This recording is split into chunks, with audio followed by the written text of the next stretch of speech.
I, 39 male, have a son, 18, with my late wife. She died of cancer when he was 5, and I didn't cope well with losing her. I spiraled into a deep depression and am still struggling with my mental health occasionally. Back then, the only reason I kept going was that I had a child to take care of. I made him see a therapist to process the loss, and he always seemed to be doing fine afterward. My girlfriend, 26, has 3 kids, a tween female, a younger tween male, and a younger male child from her previous relationship. I met her 3 years ago while we were both having a rough time. Our first few meetings were accidental. Then we started talking, and eventually she asked me to get drinks. We didn't start dating until a few months after that. I didn't immediately introduce her to my son, as I wanted to ensure we wouldn't break up after a month. When they finally met, they got along well enough. When the global issue got worse, my girlfriend lost her job, and I offered to let her and her kids move in, as my house was more than big enough. I talked to my son beforehand, and he said he didn't care as long as he didn't have to share his room. That was 2 years ago, and we've been doing pretty well since then. Her kids are all very well behaved and warmed up to my son and me quickly. Lately, my son has started spending most of his time in his room, not even joining us for dinner. Sometimes my son and I would go on little trips over the weekend, just the two of us, but he had declined the past few times I asked him. He always brushed me off when I tried talking to him about it, saying he just had to study. I chalked it up to stress, as he has finals next month and will have to apply to college soon.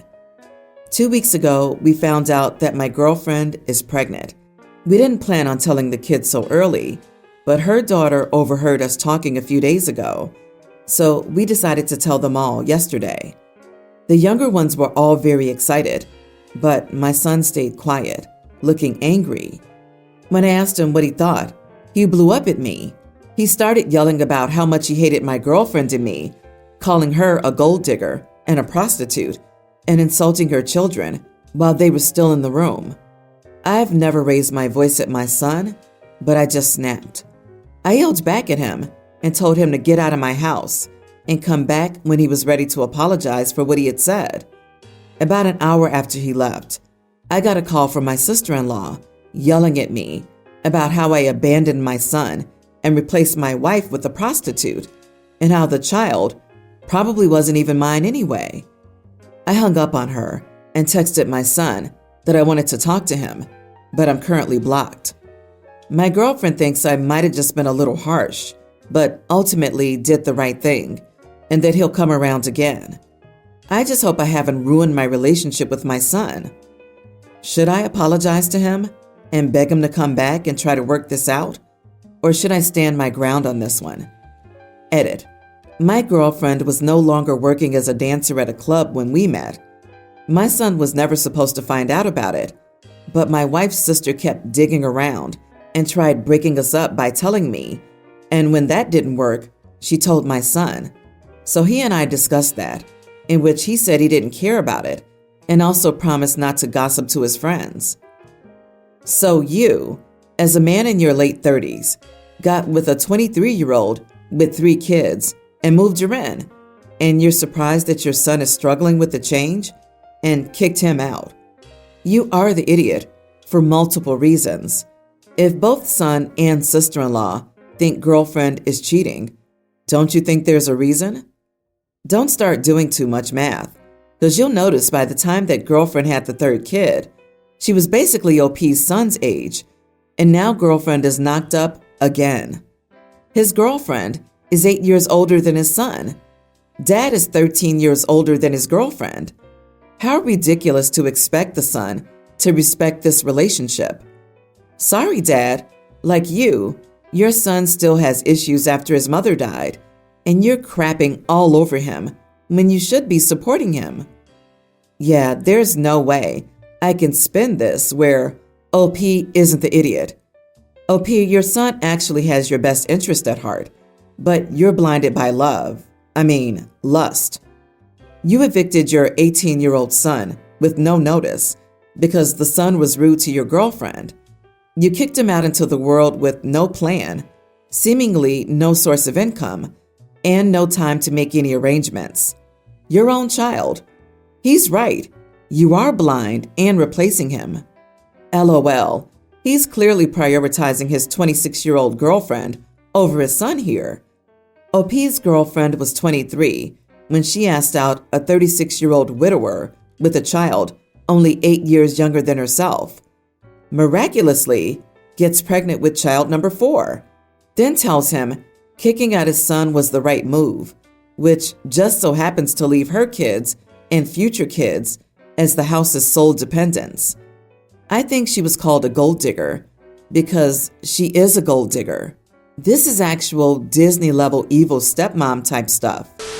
I ride the bus because I can't afford a car, insurance, gas, etc.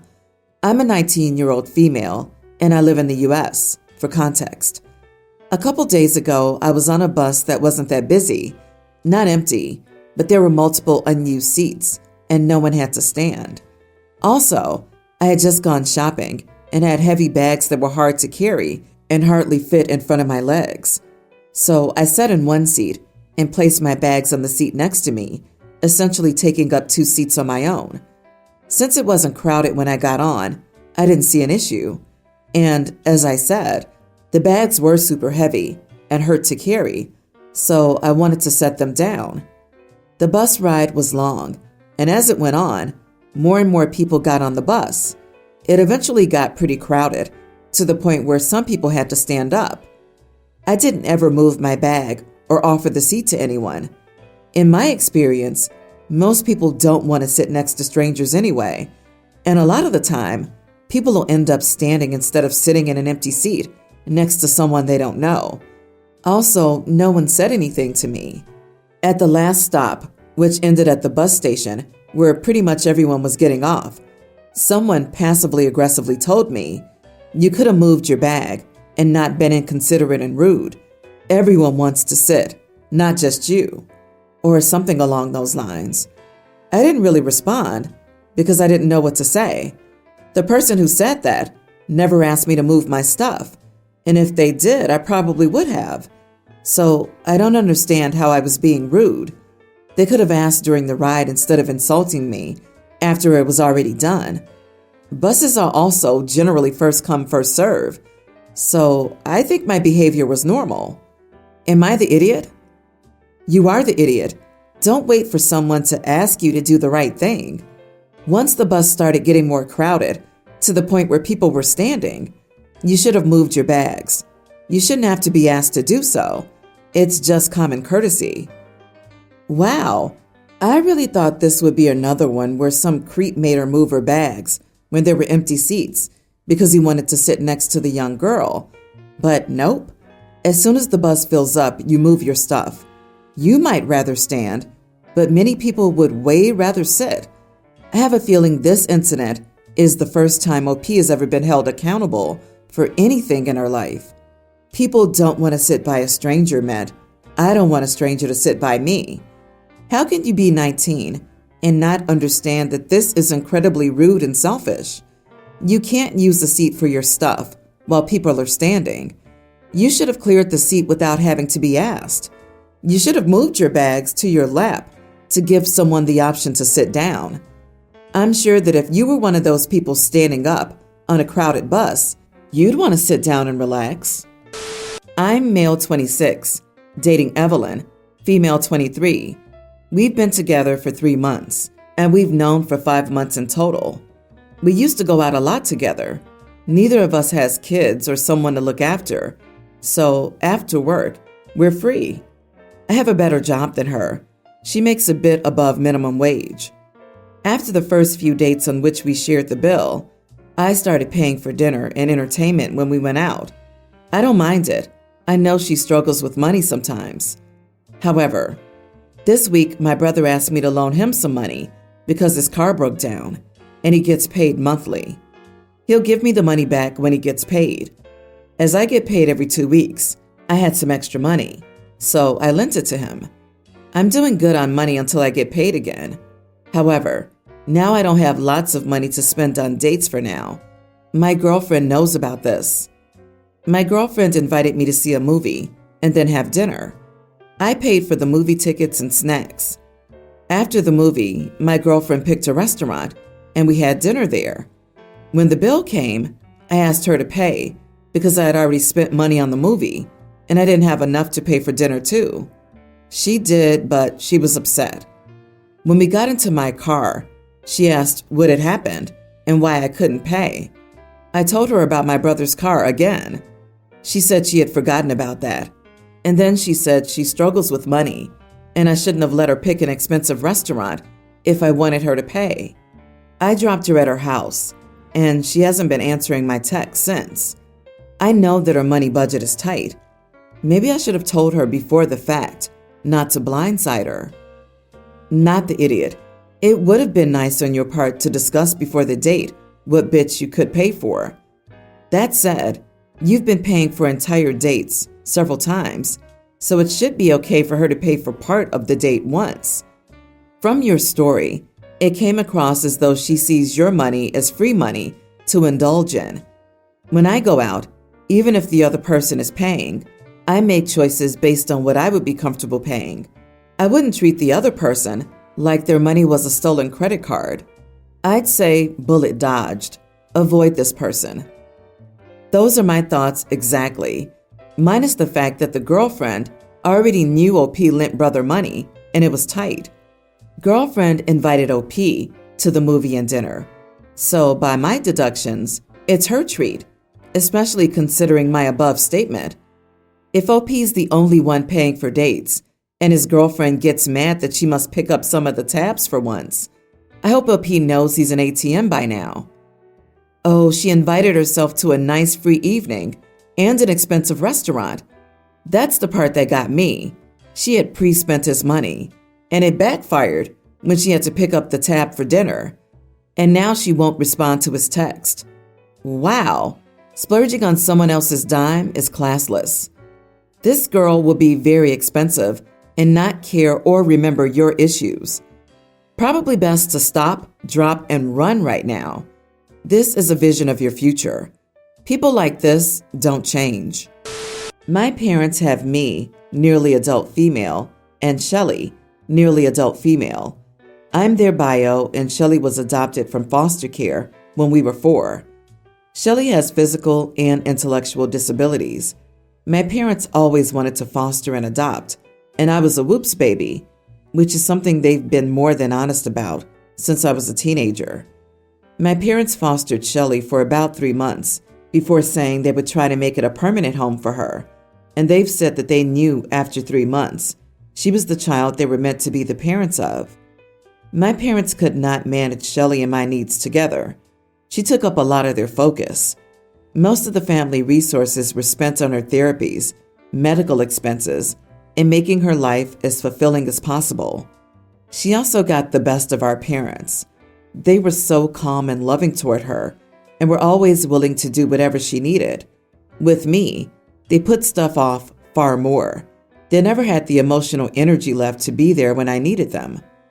Oftentimes, they would tell me I was old enough to handle things myself. So when I was bullied in school during 1st grade, they told me I was old enough to speak to my teacher about it and advocate for myself. You're a big girl now, and big girls speak up when someone says or does mean stuff.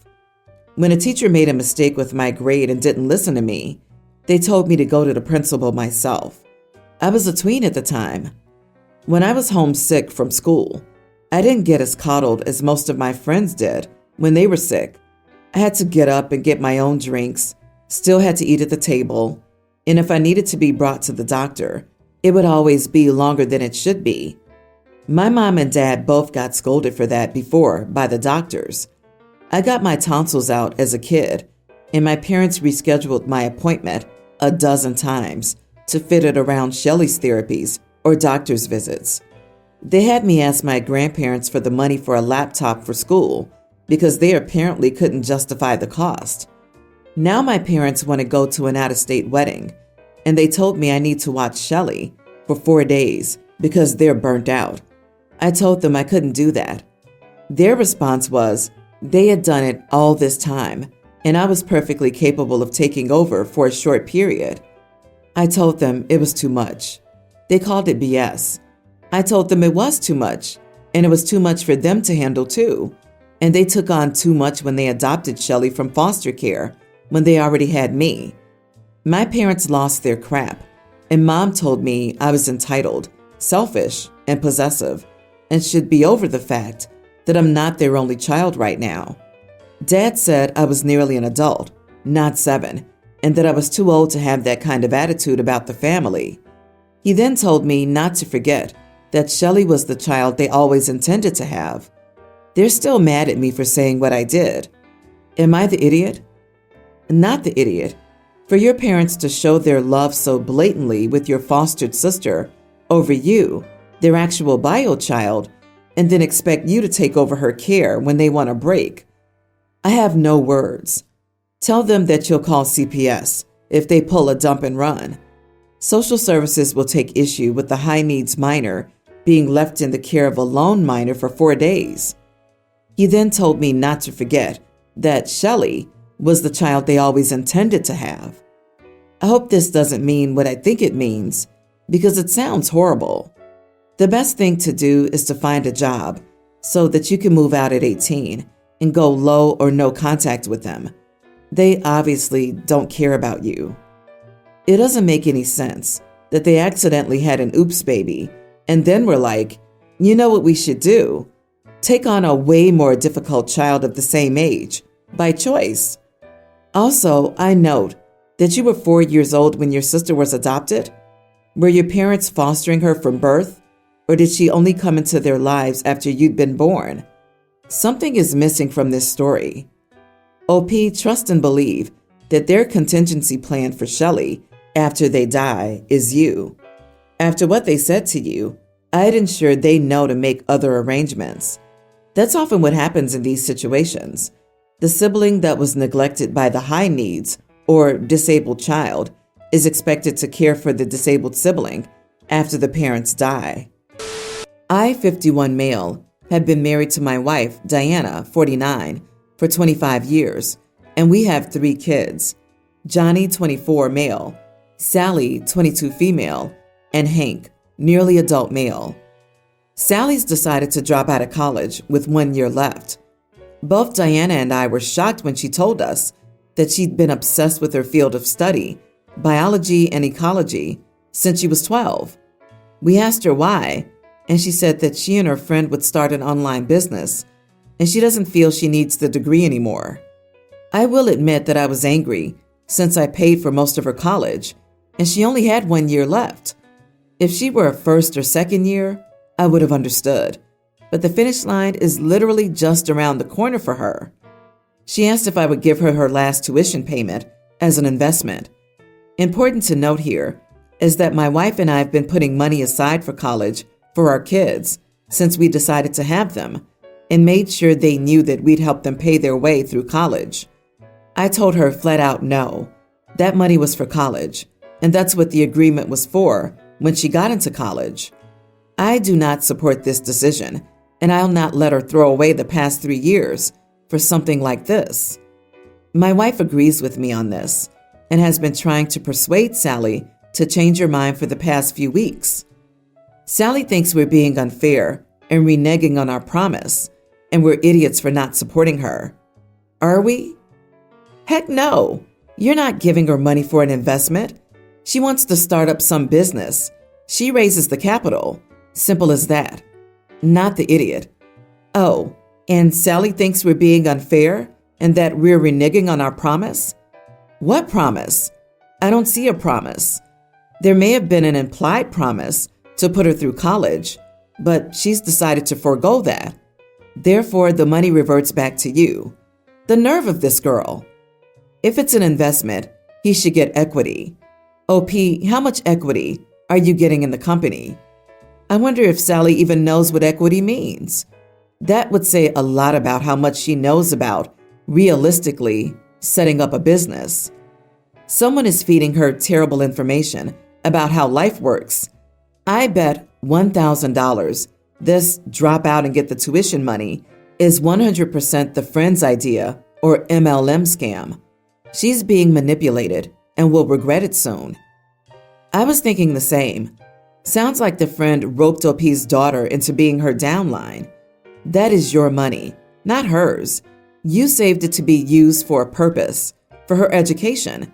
It is not her money, and you would be throwing it away if she used it the way she wanted to. She's making an incredibly foolish decision. College is a historically safe investment for a better life.